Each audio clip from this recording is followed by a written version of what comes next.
ನನ್ನ ಯೂಟ್ಯೂಬ್ ಬ್ಲಾಗಿಗೆ ಎಲ್ಲರಿಗೂ ಸುಸ್ವಾಗತ. ಇದು ನನ್ನ ಮೊದಲನೇ ಯೂಟ್ಯೂಬ್ ಬ್ಲಾಗು. ದಯಮಾಡಿ ಎಲ್ಲರೂ ಫಾಲೋ ಮಾಡಿ. ಈ ಕರ್ನಾಟಕ ನನ್ನನ್ನು ಆರಿಸಿ. ನಾನು ಬೇರೆ ಯಾರೂ ಅಲ್ಲ, ನಿಮ್ಮ ಪ್ರೀತಿಯ ಸವಿತಾ ಲೋಕೇಶ್, ಮುದ್ದಿನ ಚಿಕ್ಕ ಮಗ. ಇವತ್ತು ನನ್ನ ಮೊದಲನೇ ಬ್ಲಾಗ್ನ ಸ್ಟಾರ್ಟ್ ಮಾಡ್ತಾ ಇದ್ದೀನಿ. ಇವತ್ತು ನಮ್ಮ ಮನೇಲಿ ಹಂಗಂದರೆ ನಮ್ಮ ಅಮ್ಮವ್ರ ಅಮ್ಮ ಹಂಗಂದರೆ ನಮ್ಮ ಅಜ್ಜಿ ಮನೇಲಿ ನಮ್ಮ ಊರಿನ ಶನತ್ಮಾನ ಜಾತ್ರೆಗೋಸ್ಕರ ಪಾತ್ರೆ ಎಲ್ಲ ಕ್ಲೀನ್ ಮಾಡ್ತಾಯಿದ್ವಿ. ಈ ಪಾತ್ರೆ ಎಲ್ಲ ತೊಳೆದಾಗಿದೆ.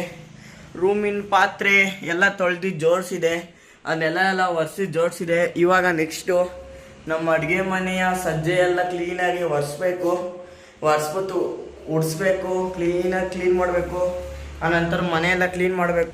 ನಾನು ಇದೇ ಥರ ನಿಮಗೆ ಪ್ರೀತಿಯ ಕಂಟೆಂಟ್ಗಳನ್ನ ಕೊಡ್ತಾ ಇರ್ತೀನಿ. ದಯಮಾಡಿ ಎಲ್ಲರೂ ನನ್ನ ಫಾಲೋ ಮಾಡ್ಕೊಳ್ಳಿ ಅಂತ ಹೇಳ್ತಾ, ಈ ಪುಟಗಳನ್ನೆಲ್ಲ ಜೋಡಿಸೋ ಮೇಲೆ ನಾನು ಮತ್ತೆ ನಿಮ್ಮ ಮುಂದಕ್ಕೆ ಬರ್ತೀನಿ.